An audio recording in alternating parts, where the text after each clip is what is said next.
Hey, what's up, everybody? I'm doing my punishment from I think like week 5 or 6. I forgot to do it because I was winning, honestly, so many weeks that I just totally forgot. So here we go. Just everything's going great with me. Got a baby, working, all going great. All right, so I'm gonna try to get through this fast, but I'm going to do the overall health of the league, and then I'm going to go through all the teams and who you drafted and just kind of do an autopsy on the league this season. And there's a lot to get through. So, all right, health of the league. I think it's overall good. I mean, we still have 10 people. Um, maybe we need to keep it more simple. Throw in $100, top three get paid. Just we don't need to reinvent the wheel here. Just let's keep it simple. It seems to work in every other league that I'm in. Top three get paid, and the $25 per week thing. It's pretty fun. I mean, that's something that I'm willing to talk about. I don't think we need like a 500-word document on all the ways that Mike Lind doesn't want to pay us. Just do top three, get paid, keep it simple. 25 per week, that was pretty fun. And overall, there was no shenanigans. Mike Morin was the closest one. I'll get to that. Yeah, Mike Morin, definitely some shenanigans, but if we take into account last season how he got screwed on the DeMar Hamlin thing, we can call it even, but he can never talk about that ever again. He's even, but we'll get to that. All right, I got a lot to get through. Let's get started. Okay, number 10, cook 'em and book 'em, Danny Ketchum. I just wanted to see what a last place team looks like on draft. So I went through and I just got his last, his top 10 draft. And when you see him in last place, it makes a lot of sense. So he went Nick Chubb, got injured, Tony Pollard, who the only player on the Cowboys that didn't score any points. He could have gone for anybody else. He went Pollard. I think he got like 5 touchdowns. And then Chris Olave, Jahmyr Gibbs was great, but didn't get going till the end of the season. It was too late. Tyler Lockett, terrible draft. Drake London, James Cook, Johan Dotson, Jordan Addison, and Anthony Richardson. One bright spot on this team is that he did end up with Sam Laporta, and somewhere during the season he definitely could have, if he would have gotten Dak Prescott and then had Laporta and then maybe made some other good moves, he could have been in there.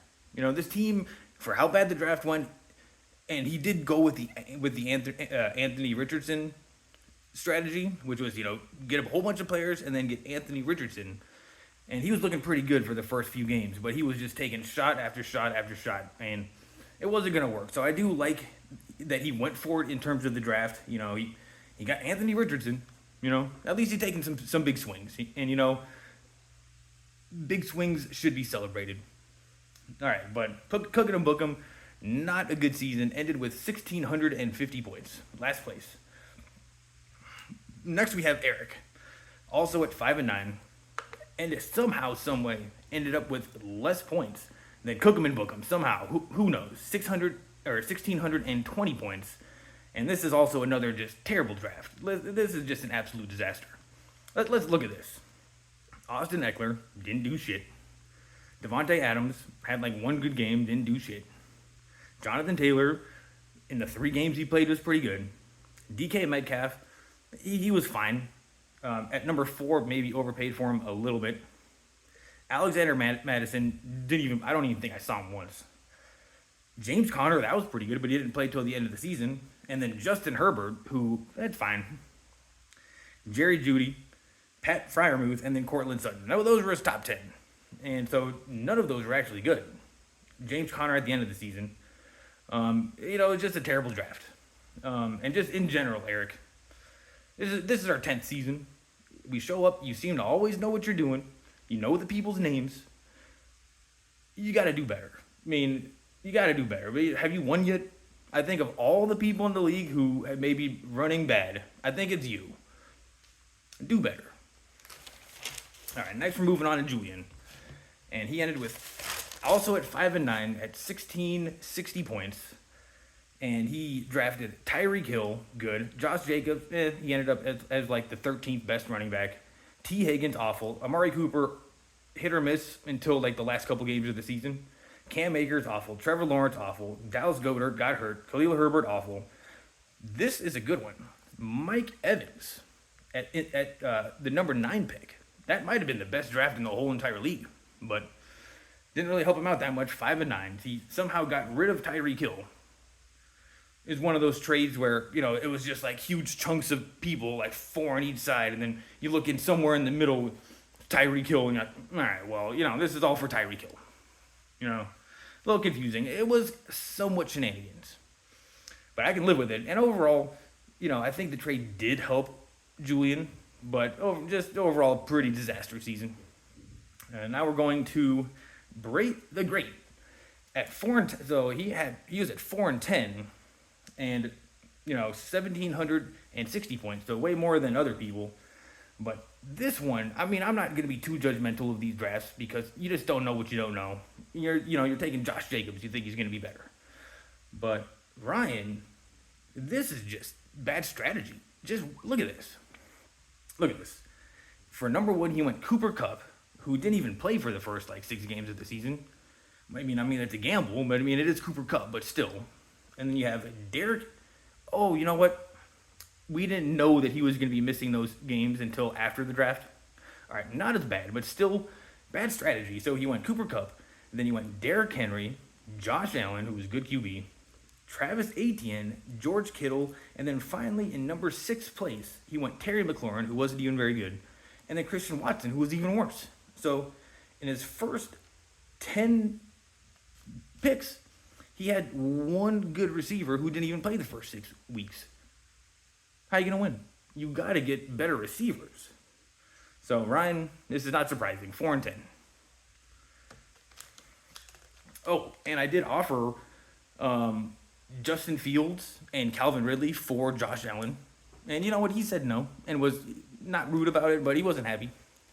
So, I gave you an out. Next, we have, this team is actually pretty good. In 6th place, we have Football is Life.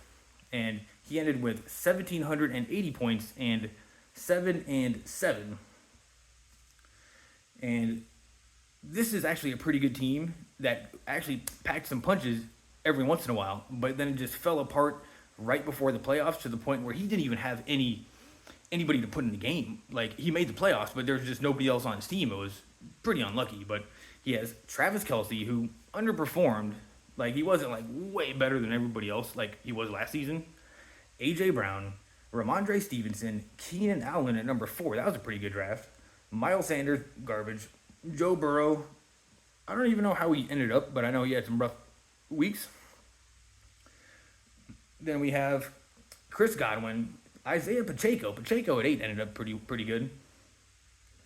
He lost all his players going into the playoffs. I don't know. He put himself in the playoffs at least, and he had a puncher's chance. But this team overall scored actually pretty well. 1,780, definitely mid-tier in terms of mid-tier plus. But Costas, this is pretty good. Now we have Joe, who his team is just bottom-tier trash. But he made the playoffs. He ended up at 6-8 with 1,650 points. So scored way less than even Costas, but finished better. And he had Justin Jefferson, who didn't play, Devonta Smith, who was hit or miss, Jalen Hurts, who was a good quarterback, good fantasy quarterback, Dameon Pierce, he ended up not playing that much, J.K. Dobbins, he got hurt, Kyle Pitts didn't play, or he played but was terrible, Kenneth Walker the third at 7th. How did that happen? We should have been taking him sooner, but him at 7 is great. And then here's Michael Pittman Jr. at 8. So his team wasn't that good, but he had a couple good winners late in his draft.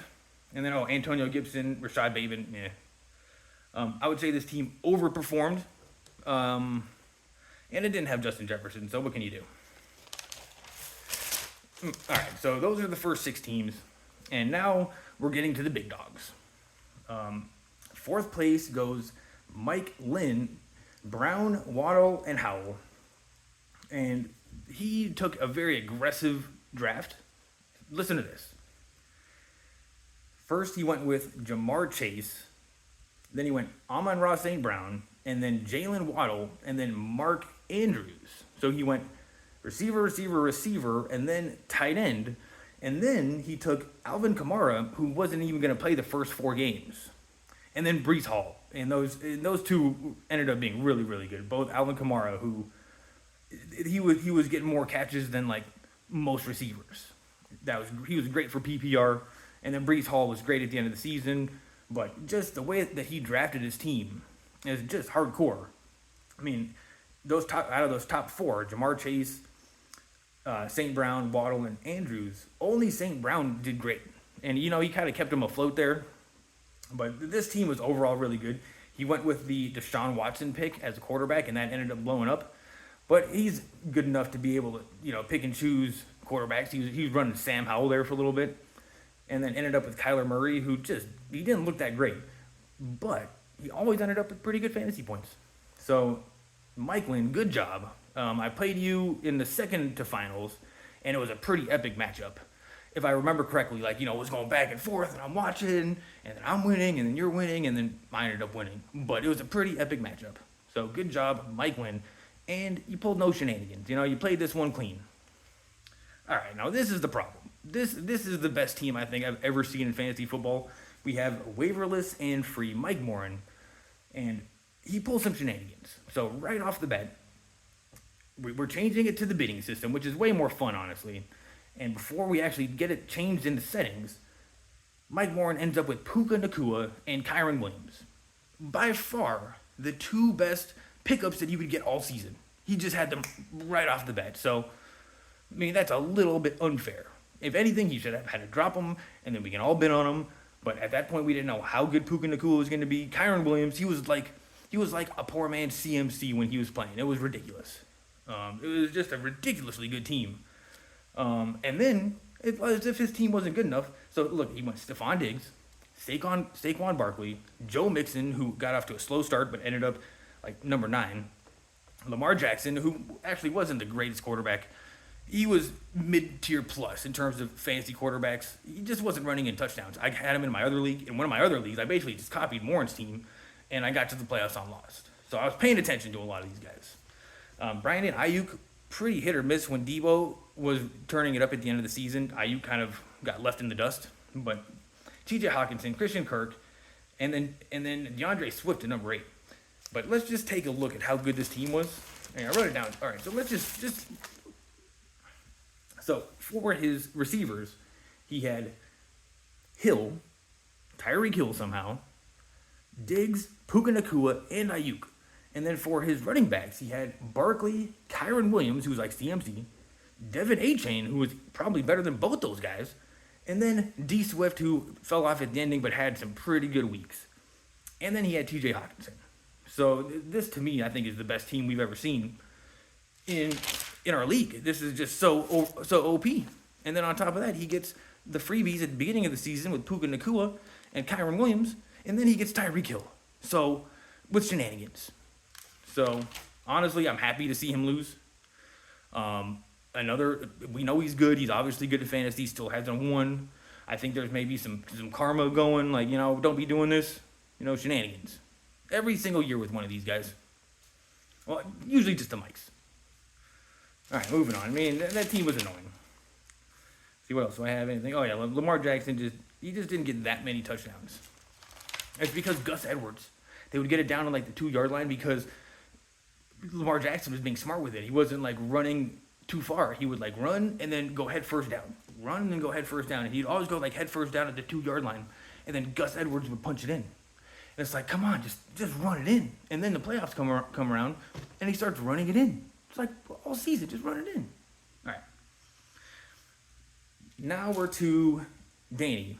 And this was the best team by far. Listen to this draft. He just nailed everything. CMC, who, it turns out if you have CMC on your team, you had a 60% chance of making it to the playoffs. Or to the finals. Garrett Wilson, who kind of got screwed with the Aaron Rodgers thing, still ended up probably at wide receiver 20, so not a bad wide receiver 2. Patrick Mahomes, who underperformed. Najee Harris, who underperformed but was fine. He was serviceable. And then Deebo Samuel at number 5. Deontay Johnson, who wasn't that great. Rashad White, who ended up being great at the end of the season. DJ Moore, who was just an awesome receiver all of a sudden, with Justin Fields throwing it to him. He can't even throw the ball. That worked somehow. And then at number 9, he got Ingram, the tight end Ingram, who he ended up probably like tight end number 3. So you got CMC, Garrett Wilson, Deebo Samuel. Okay, forget about even Garrett Wilson. He's got, this is a starting team. He's got CMC, and then Rashad White. Then he's got DJ Moore and Deebo Samuel. And then Evan Ingram as his tight end. I mean, that's pretty solid. But he ended up getting second place because, it was a pretty good finals. CeeDee Lamb and Dak Prescott just blew up, 40 points for CeeDee Lamb. So that was going to be tough to beat. But he needed CMC to have one of those games that he's had all season. And then CMC got hurt. So it was going to be tough for Z-Pack to win that game. But still, this is a great season. And he ended up with the second most points, actually, with 1,950. Because Way Willis and Free, Morin with the shenanigans, definitely beat him. It was a better team. But the Z-Pack's team was solid. It had depth. It was just great. Now, my team, first place, I won. What a surprise. I've been on a pretty good fantasy run recently. When you count in football, going back last season, and the dirt bike racing, just killing it, honestly. I'm dialed in. I think it's because I'm on my phone because I got this baby. So I've got a lot of time on my phone just to, study, figure out what's going on. Dialed in. So, I was not a surprise I won. Honestly, here's my draft. And this draft actually ended up being okay, but it was struggling for a bit, but I made it work. So we have Bijan Robinson, who ended up being a fine first draft pick. He wasn't awesome, and the way they used him was the most frustrating thing in the world. Oh my goodness. I couldn't even watch anymore. It was Arthur Smith and the Falcons. I was like, I can't do it anymore. It's just annoying. But he ended up being fine. And then CeeDee Lamb, who was just an absolute monster. Every single game, I would just look down at my phone, and Dak Prescott would have 30, and CeeDee Lamb would have 30. It was just like starting every week with 60 points. A huge advantage. And then I had Aaron Jones, who got hurt, but he doesn't get hurt like most players. But I learned my lesson, and that is he doesn't go on questionable or he's healthy. He's not like binary like that. What he is he's just questionable all season. And then they kind of pick and choose when they use him, and you'll be like, oh, here we go. We got Aaron Jones, who's been questionable all week. He's lining up against the Bears. You're like, I guess I got to play him, and then he only plays like 10 snaps. So he's very difficult to pick and choose with. But towards the end of the season, A.J. Dillon is just garbage, by the way. He was good. And they're just using him backwards. Like, what they need to do is throw in A.J. Dillon first. You throw out a couple mild concussions, boom, bring in Aaron Jones. But, I guess they know what they're doing. Then I got Calvin Ridley, who was like, wide receiver 25. He had some big games, but it wasn't anything special. And then I drafted Justin Fields, but thank goodness I picked up Dak Prescott. That was good. And then DeAndre Hopkins, who was fine. He had some good games. Him and Calvin Ridley, and then the George Pickens type, the Hollywood Brown type, they're all about the same. But it gets difficult when you have like 4 of those guys, because now you need to pick who's going to be the best. And it's easier in other leagues, like when you have less players on the bench and you're starting 3 wide receivers, you're just playing your guys. It's interesting in our league when there's 10 players is because you kind of have to choose between 2 people that are pretty similar. And you can make yourself go crazy when it doesn't matter. Well, it does, but I'm not going to be able to pick the right guy. And then I got Darren Waller, who is just absolutely terrible. But I got McBride on Arizona. They got rid of Ertz and brought in McBride, and they just went to him every single time. That was great. And then I had David Montgomery, who at the beginning of the season, he was a workhorse. He got loads of touchdowns. And he was just great to have in there. George Pickens and then Mike Williams, who got hurt. But I also got Mostert. And Mostert ended up being like a top 5 running back. And I got him like late in the draft. And I've always loved Mostert. And honestly, in the last 10 years we've been doing this, I've got Mostert like, it seems like every season. And this is the only time it's paid off. So I think I'm net even on Mostert. I was going to try to trade him to Mike Lynn for Waddle, like week 4, and he said no. Well, guess what? He should have said yes because Waddle didn't do shit, and Mostert ended up like number 5, getting touchdowns every game. And so that's the end of the season, and I won. So this is a 20-minute video. It was not supposed to be that long, but I had a lot to get to get through, and I didn't want anybody to get missed. So anyway, it was fun. Not surprising, I won. Now this is 2 times I've won in 10 years. Still never been paid for anything, but whatever. Let's just keep the payout system a little bit more simple. Everyone puts in their money. Top 3 gets paid. No reason to reinvent the wheel. We don't need this long document explaining exactly why we're not getting paid. Let's just keep fantasy football. Let's put it up on a pedestal a little bit. All right, thank you.